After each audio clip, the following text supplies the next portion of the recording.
जैसे आप स्क्रीन पे देख पा रहे हैं Iliad by Homer the story of Iliad. तो बेसिकली मैंने आपको अब सारा कुछ बता दिया है। अब हम कैरेक्टर्स के थ्रू देखेंगे ये पूरी स्टोरी क्या थी। एशियंस और ग्रीक मतलब यानी ग्रीक्स और ट्रॉय के बीच में कैसे वॉर स्टार्ट होती है। हेलेन जो कि दुनिया की सबसे ज़्यादा खूबसूरत महिला मानी जाती है, इसको एबडक्ट किया था पेरिस ने, जो कि आपको यहाँ पे नज़र आ रहे हैं। पेरिस मैंने आपको बता दिया है कौन है। तो पेरिस के एबडक्शन के बाद जो हेलेन है वो मतलब अपने हस्बैंड से दूर हो जाती है मेलेनिस से, और मेलेनिस इस बात को बहुत ज़्यादा अपने प्राउड और ऑनर पे लेते हैं, और इसलिए ग्रीक्स डिसाइड करते हैं कि वो क्या करेंगे, वो अटैक करेंगे सिटी ऑफ ट्रॉय के ऊपर। बिकॉज जो पेरिस है वो सिटी जो किंग है, किंग ऑफ ट्रॉय प्रायम उनका बेटा है। तो उनके ऊपर ये लोग अटैक कर देते हैं। 10 साल तक ये वॉर चलती है। और उसके बाद क्या होता है, जब ये वॉर चल रही होती है तो यहाँ पे जो सिटी ऑफ ट्रॉय है वो बड़ी बड़ी दीवारों से पूरा का पूरा जो एरिया है वो ढका हुआ है। मतलब ढका हुआ इन सेंस कि बड़े बड़े किले जैसी दीवारें हैं, तो ये लोग अंदर नहीं एंटर कर पाते हैं। 10 साल तक ये लोग वहीं तंबू गाड़ के रहते हैं। छोटी छोटी वॉर चलती रहती है। जो अलाइज थे ट्रॉय के, यानी कि ऐसी आसपास की जो सिटीज़ है जो कि अलाय हैं ट्रॉय के, उनको ये लोग कैप्चर करते हैं। तो उसी में आसपास का जो टाउन है वहाँ पे ये लोग जीत जाते हैं लड़ते लड़ते। और वहाँ पे ये लोग बहुत सारा पैसा और जो सोना है और साथ में जो वुमेन्स हैं उनको लूट के एज अ वॉर बूटी लेके आते हैं। तो उसमें ये लोग दो वुमेन्स को लेके आते हैं। एक का नाम होता है क्राइसिस और दूसरा का नाम होता है ब्राइसिस। तो क्राइसिस जो है वो डॉटर है क्राइसिस की। तो जो कि प्रीस्ट हैं अपोलो के एक टेम्पल में, ठीक है। किंग जो मैंने बताया था गॉड अपोलो, जो कि किसके गॉड है, प्लेग के गॉड हैं और आर्चरी के गॉड हैं। तो उनके टेम्पल में इसके जो क्राइसिस के जो फादर हैं वो प्रीस्ट हैं। और क्राइसिस को कौन ले लेता है, एगामेम्नोन एज अ वॉर बूटी ले लेता है। और ब्राइसिस को एक्लीज एज अ वॉर बूटी रख लेते हैं अपने पास ना। उस टाइम पे ये बहुत कॉमन था कि जो वॉर बूटी में आई है तो वो अब उनकी हो गई। तो इस वजह से जब उसके फादर, क्राइसिस के जो फादर है, वो जाते हैं अगामेम्नन से ये रिक्वेस्ट करने बहुत सारा, क्या लेके, रैंसम यानी कि बहुत सारा पैसा लेके अपनी बेटी को छुड़ाने के लिए, यानी कि वो पैसा और बाकी चीज़ें सोना वगैरह ऑफर करते हैं उनको। और ये कहते हैं कि आप मेरी बेटी को प्लीज़ मुझे वापस कर दीजिए, इसके बदले आपको जो भी धन दौलत चाहिए वो मैं आपको देने को तैयार हूँ। इस बात पे अगामेम्नन बहुत ज़्यादा गुस्सा हो जाता है और वो मना कर देता है क्राइसिस को वापस करने के लिए। और बहुत ज़्यादा ह्यूमिलिएट भी करता है एगामेम्नन क्राइसिस के फादर को। नाउ क्राइसिस के फादर जो हैं, मैंने बताया वो प्रीस्ट हैं अपोलो के टेम्पल में। वो इस बात से बहुत ज़्यादा दुखी हो जाते हैं क्योंकि उनकी बेटी को वापस तो नहीं किया गया, बट उनकी इंसल्ट भी बहुत हुई। तो वो अपने जो गॉड अपोलो हैं उनसे प्रे करते हैं और वो उनसे ये रिक्वेस्ट करते हैं कि ग्रीक्स के ऊपर, यानी कि एशियंस के ऊपर ऐसी कोई आपदा आ जाए, ऐसी कोई बीमारी आ जाए जिससे ये लोग हार जाएँ, इनको बहुत ज़्यादा ग्रेट लॉस सफ़र करना पड़े। तो अपने प्रीस्ट की मतलब प्रेयर सुनने के बाद जो अपोलो है वो क्या कर देते हैं, वहाँ पे बहुत बारिश करा देते हैं, जिसकी वजह से बहुत ज़्यादा प्लेग फैल जाता है वहाँ पे। बेसिकली प्लेग फैला देते हैं इनकी पूरे ग्रीक्स की आर्मी में, और इसकी वजह से बहुत सारे लोगों की डेथ होनी शुरू हो जाती है। तो जब ये अगामेम्नन है, ये अपने किसी प्रॉफिट से बात करता है और ये उनसे पूछता है कि क्या कारण है कि इतने सारे लोगों की डेथ हो रही है प्लेग की वजह से। तो जो प्रॉफिट है वो अगामेम्नन को बताता है, क्योंकि क्राइसिस को वापस एगामेम्नन ने नहीं किया उसके फादर को, और उसके फादर ने गॉड अपोलो से ये प्रेयर करी, जिसकी वजह से ये जो पूरा प्लेग है वो फैला है ग्रीक आर्मी में। तो जब एगामेम्नन को ये पता चलता है कि क्राइसिस ही मेन रीज़न है उनकी आर्मी में इस तरह के जो लॉसेस हो रहे हैं उसका, इस प्लेग का, तो वो डिसाइड करते हैं कि वो क्राइसिस को वापस कर देंगे उसके फादर को। ना वो क्राइसिस को वापस कर तो देते हैं उसके फादर को, लेकिन अब यहाँ पे जो ब्राइसिस है जो कि एक्लीज के पास थी एज अ वॉर बूटी, वो एगामेम्नन एक्लीज से ब्राइसिस को डिमांड करते हैं। अब एक्लीज इस चीज़ को बहुत ज़्यादा अपने प्राउड के ऊपर, अपने ऑनर के ऊपर लेता है, बिकॉज उसको ये लगता है कि ये मेरी वॉर बूटी है और इसके ऊपर एगामेम्नन का अधिकार नहीं है। लेकिन एगामेम्नन का ये कहना है कि क्योंकि वो कमांडर इन चीफ है तो उसका किसी भी चीज़ पे पहला अधिकार है, और वो ब्राइसिस को क्लेम करता है। इस बात से एक्लीज बहुत ज़्यादा गुस्सा हो जाता है और वो एक तरीके से मारने को ही आता है अगामेम्नन को। लेकिन वहाँ पे जो गॉड एथेना है वो रोक लेती है इस चीज़ को। तो इन दोनों के बीच में काफ़ी क्लैश होता है, लेकिन ऐसी कोई लड़ाई नहीं होती है फिजिकल। लेकिन उस दिन जो एक्लीज है उसको इतना बुरा फील होता है कि वो ये डिसाइड करता है कि वो आगे वॉर में कंटिन्यू नहीं करेगा, यानी कि वो वॉर नहीं लड़ेगा अब ग्रीक्स के साथ सिटी ऑफ ट्रॉय के खिलाफ। इस बात से जो मतलब जो ग्रीक आर्मी है वो ऑलरेडी बहुत कमज़ोर हो गई, क्योंकि अगर एक्लीज़ नहीं लड़ेगा तो ये ग्रीक्स जो है, एकियंस जो है वो बहुत ज़्यादा कमज़ोर हो जाएंगे। बिकॉज सबसे बड़ा जो वॉरियर है ग्रीक्स के लिए वो एक्लीज़ ही है। तो ब्राइसिस मिल जाती है अगामेम्नन को, लेकिन जो वो एक इतना अच्छा वॉरियर है उसको खोना पड़ता है ग्रीक आर्मी को।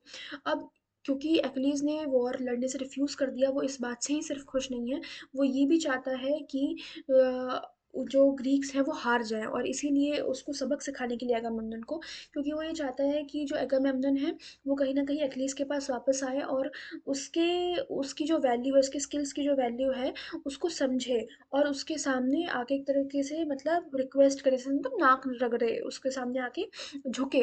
तो उसको झुकाने के लिए वो अपनी मदर थेटीस, जो मैंने बताया था कि वो सन ऑफ पैलेस एंड थेटीस है एक्लीस, तो थेटीस के पास जाता है, और जो कि एक सी निम्फ है, तो और उनसे रिक्वेस्ट करता है कि किसी तरीके से गॉड की हेल्प लेके ग्रीक्स को हराया जाए। तो अब यहाँ पे जो थिटीज हैं वो रिक्वेस्ट करती हैं गॉड जियस से। अब मैंने जियस आपको बताया था, जियस कौन थी, जियस कौन थे, जियस जो थे वो सुप्रीम गॉड थे। और ये जो सुप्रीम गॉड हैं, ये जब थिटीज की बात सुनते हैं तो वो रेडी हो जाते हैं ग्रीक्स को हराने के लिए और ट्रॉय को सपोर्ट करने के लिए। तो इसकी वजह से क्या होता है, वो ग्रीक्स को हराने लग जाते हैं, वो डिस्ट्रॉय करने लग जाते हैं ग्रीक्स को। तो अब यहाँ पे दो तरफा मार पड़ रही थी ग्रीक आर्मी को। एक तो एक्लीज वो पहले ही रिफ्यूज कर चुका था कि वो लड़ाई नहीं लड़ने वाला है ग्रीक्स ग्रीक्स के साथ ट्रॉय के खिलाफ। सेकेंडली जो थिटीज है, यानी कि जो उनकी मदर है, उसने गॉड जियस से रिक्वेस्ट करी, और जिसकी वजह से ग्रीक्स को अब ये लोग डिस्ट्रॉय, मतलब गॉड की इंटरवेंशन की वजह से ग्रीक्स जो थे वो डिस्ट्रॉय हो रहे थे। इसकी वजह से बहुत ज़्यादा बैटल फील्ड पे बहुत ज़्यादा इम्पैक्ट पड़ता है, और ग्रीक्स जो हैं वो वॉर हारने लग जाते हैं ट्रॉय से। तो अब यहाँ पे, अब क्योंकि दोनों ही तरफ से उनको दो तरफा मार पड़ रही है, तो बहुत ज़्यादा लॉस होता है इनका। और इसी बात पे जो मैंने आपको बताया था, नेस्टर वो जाता है एक्लीस को मनाने के लिए, और वो कहता है कि उस बहुत तरीके से समझाता है उसको, लेकिन जो एक्लीस है वो नहीं मानता। तो अब जो ये ग्रीक्स है वो हार रहे हैं बहुत बुरी तरीके से। तो अब इस चीज़ को देख के एक्लीस को अच्छा नहीं लगता, तो वो अपनी out of concern for the Greek army, क्योंकि ग्रीक आर्मी के लिए उसका थोड़ा अपनी देश से और अपनी ग्रीक आर्मी से उसको थोड़ा लगाव था, प्यार था, तो वो कंसर्न से वो पेट्रोक्लस को कहता है, पेट्रोक्लस जो कि बहुत क्लोज फ्रेंड था एक्लीस का, उससे कहता है कि तुम जाओ और जाके ये जो वॉर है ये लड़ो। तो यहाँ पे जैसे कि आप देख पा रहे हैं, ये गॉड जेस है। तो अब जो पेट्रोक्लस है वो किसके आर्मर पहन के, एक्लीस का आर्मर पहन के, बिकॉज ये बहुत सिमिलर दिखता था एक्लीस से, तो ये एक्लीस का आर्मर पहन के लड़ने के लिए जाता है बैटल फील्ड में। वहाँ पे सब इसको एक्लीस समझते हैं, और काफ़ी ज़्यादा घमासान युद्ध होता है, और हेक्टर और पेट्रोक्लस आमने सामने आते हैं। हेक्टर जो है वो प्रायम का बेटा है और पैरिस का भाई है। तो हेक्टर जो है वो काफ़ी ज़्यादा, मतलब लड़ाई होती है इन दोनों के बीच में, काफ़ी ब्रूटली ये पेट्रोक्लस को मार देता है, तो बैटल फील्ड में पेट्रोक्लस की डेथ हो जाती है। जब ये चीज़ एक्लीस को पता चलती है, तो एक्लीस पूरा गुस्से से, एंगर से भर जाता है, वो ग्रीफ से भर जाता है, बिकॉज पेट्रोक्लस जो है वो बहुत ज़्यादा उसका क्लोज फ्रेंड था, और वो डिसाइड करता है कि वो एगामेम्नन के साथ रिकनसाइल करेगा, यानी कि दोबारा से युद्ध में आएगा और ग्रीक्स की तरफ से ट्रॉय के खिलाफ लड़ेगा दोबारा से, क्योंकि उसे अपनी दोस्त की मौत का बदला लेना है। तो यहाँ पे हमें एक जो थीम है वो देखने को मिलती है, कि रात के गुस्से की जो थीम है, साथ में साथ जो ग्रीफ है अपने अपने एक क्लोज फ्रेंड को खोने का, वो हमें यहाँ पे देखने को मिलता है। तो यहाँ पे फाइनली जो हेक्टर है वो और जो एक्लीस है वो दोनों आमने सामने आते हैं। तो दो हेक्टर और एक्लीस जब आमने सामने आते हैं, तो जो एथिना है, जो गॉडेस हैं, वो एक्लीस को सपोर्ट करती हैं। तो एथिना की हेल्प से जो हेक्टर है, उसकी जो एक्लीस है वो हेक्टर को मार देता है, और उसके बाद वो जीत जाता है। लेकिन इसके बावजूद उसका जो गुस्सा है, जो एंगर है, वो ख़त्म नहीं होता। हेक्टर को मारने के बाद भी वो हेक्टर की जो डेड बॉडी है उसको वो टाई कर देता है अपनी रथ के साथ, यानी कि अपने चैरोट के साथ उसको टाई करता है और उसको घसीटता है। तो सारे गॉड्स को देख के, इवन जियस को देख के और सारे गॉड्स को देख के ये लगता है, और सबको देख के लगता है कि हेक्टर एक हीरोइक बरियल डिजर्व करता है, बिकॉज उसने बहुत हीरोइकली लड़ाई करी। ऑल्दो वो हार गया वो एक्लीस से, पर इसका मतलब ये नहीं है कि उसकी डेथ के बाद उसको इस तरीके से डिसरिस्पेक्ट किया जाए। यहाँ पे बहुत ज़्यादा एक इमोशनल सीन हमें देखने को मिलता है, जहाँ पे प्रायम, जो कि हेक्टर के फादर हैं, वो इस चीज़ से बहुत दुखी होते हैं, और वो एक्लीस के पास आते हैं और उससे रिक्वेस्ट करते हैं, बहुत रोते हैं, और उससे अपनी बेटे की डेड बॉडी मांगते हैं, जिससे कि उसको एक हीरोइक बरियल मिल सके। तो यहाँ पे एक फादर का अपने बेटे के लिए जो प्यार है और जो ग्रीफ है, उसको बहुत अच्छे से पोर्ट्रे किया गया है। तो जो प्रायम है वो एक्लीस के पास आते हैं और उनसे बहुत ज़्यादा रिक्वेस्ट करते हैं, तो एक फ़ादर का अपने बेटे के लिए जो दुःख और दर्द है वो देख के एक्चुअली पिघल जाता है, और फाइनली वो उनके बेटे की जो डेड बॉडी है, हेक्टर की डेड बॉडी, उसके फ़ादर को लौटा देते हैं।